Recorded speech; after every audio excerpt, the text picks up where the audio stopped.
Happy Friday! For Fridays with this 31-day holiday experience, I'm going to review classic 90s TGIF shows, taking us back to the 90s. I'm going to start with Family Matters. This is an episode from season 2, and it's like their first holiday episode their first holiday episode that really counts because Steve Urkel is now like the feature of this whole show in season 2. They're like, oh no, it's a Steve Urkel show now. And I'm going to start with this, that Steve Urkel is very problematic as a character, just super problematic. Does not know boundaries, does not listen to people, does what he wants to do all the time, and then like gaslights people to make them feel bad for him. But he's still a lovable character somehow. And that's because Jaleel White is a comedic genius. I'm saying it now. He deserved an Emmy for his work. And I mean it. I'm still, to this day, laughing. I crack up at him. The situations are stupid sometimes and ridiculous and never would happen, but he is so funny and makes it believable to me. But maybe that's just the little kid in me remembering how funny it was then to him. So like any TGIF show, this is a very typical feel-good Christmas episode. Nothing much happens in it, and everything does get resolved. 2 stories went on. Story A, the Urkels are supposed to be out of town, but they're not. Steve is decided he got left behind. He didn't decide. His family decided to leave him behind. He's supposed to be watched by an uncle of some sort, but the uncle's untrustworthy. So he gets to be around the Winslows. Story B is that Richie, Rachel's kid, wants to have a Freddy Teddy, which is basically a Teddy Ruxpin, right? That's what they're trying to make it be. And it's the most popular toy and she can't find it anywhere. So she goes to her brother-in-law, Carl, who is a cop, to help her with this. Can you help me get it? You've got friends, right? You're a cop. You can figure out where the Freddy Teddy is. Steve tells Richie, like, oh, what do you want for Christmas? Oh, you want a Freddy Teddy? You're gonna get that. Santa will get it for you.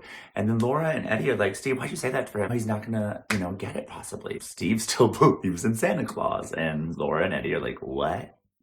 You still believe in Santa? That's wild. But Laura loves Christmas and she has this really old ornament that she loves very much. Steve breaks it, which is very upsetting because she's already told him that she doesn't want him there. He breaks her favorite ornament that she's had for her whole life. And then she's like, you need to go home. I don't want you around. Don't come back. To be honest, he kind of deserves it. Like, maybe she's being dramatic, but he will not listen unless she has to, make it no, I don't want you here. Please leave and never come back. Then he makes her feel guilty and he's like, that'll be my Christmas gift to you, Laura. I won't come back. And then everyone goes, aww.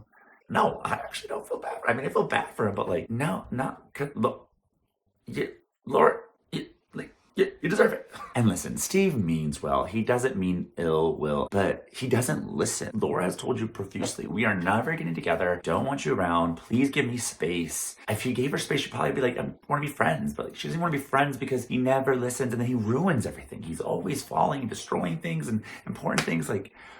He's a problem. Laura's feeling bad with her mom about how she acted with Steve, even though she shouldn't feel bad. And her mom's like, maybe you should feel bad. Maybe you shouldn't. Poor Steve is left alone, which is poor Steve. He's in the basement alone. So she goes there and the uncle's forgotten about him too. He's spending Christmas Eve all by himself. It is a sad scene. Laura, being the good person that she is, because she's the best, is like, you know what? You can spend Christmas Eve with us. Come over. And he's super excited and makes it too much again. She gives him an inch and he's just whoa. Anyways, and then Christmas morning wakes everyone up at the crack of dawn, screaming at everyone because it's time to open presents. Wild. They all open gifts. Richie's really excited because he got a Freddy Teddy, but everyone looks around and no one was able to get the Freddy Teddy. And it was Santa, essentially. And I was wondering about this because little kids watch this one. They were saying that Santa's not real. I was like, oh, I don't remember as a little kid watching it and feeling but I believe Steve. Anyways, Santa's real. And then randomly on the boombox, good old Christmas Carol comes on and it's just the background, the karaoke version. And Rachel's like, oh, I love this song. And then just starts singing like Rachel does. She always gets a little singing moment. I swear, it must have been in her contract that she has to have a certain amount of singing moments in the show because randomly Rachel just sings for some reason. Anyways, it ends with them all singing together and then they have this cute little Christmas card at the end. It's Merry Christmas from our family to yours. And it was all just super nostalgic for me. TGIF was that's how I spent my Friday nights. Maybe I was a loser, but that's what I did. I watched that whole 8 o'clock to 10 o'clock block. Family Matters.